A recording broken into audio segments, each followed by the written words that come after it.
This is the first video of a series that I'm going to do on the scientific report and how to write a scientific report. In this video I'm going to cover the reason we write scientific reports and a brief intro to the parts of a scientific report. The reason we write scientific reports is so we can share the experiment that we did and our results with other people in the scientific community.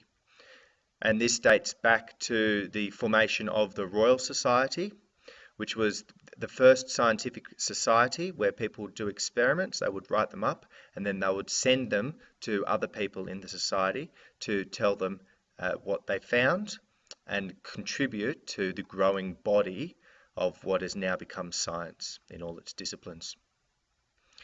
So for that reason, there should be enough information in your report so that somebody that you send it to both knows what you did and can replicate your experiment and hopefully get the same results that you got. In a nutshell, the report covers what you did, what you saw or found, and why you think this happened. So in the first part, what you did, we have an aim, which tells you or tells the reader what you're setting out to do in your experiment.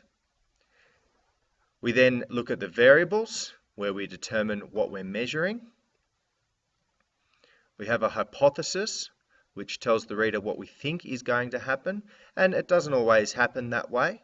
We might find that the hypothesis was totally wrong. That's not a problem. We're still learning. We have a risk assessment, so we're telling the reader how they can conduct this experiment safely. A diagram to show them what the experiment looked like. And a method to explain how the experiment was conducted.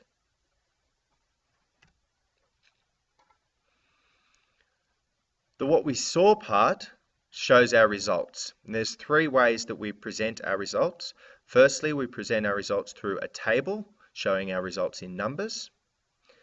We then present our results in a graph showing a pictorial representation of our results.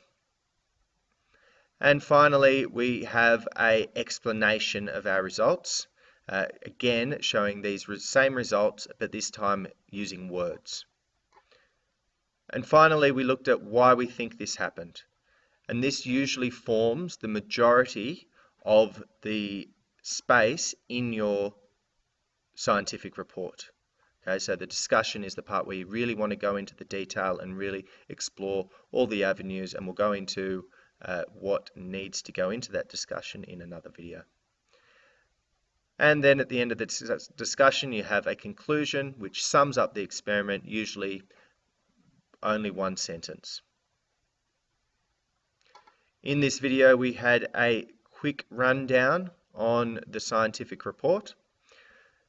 We looked at the reason that we create scientific reports and the skeleton of what is actually in the report. What we did, what we saw, and why we think this happened.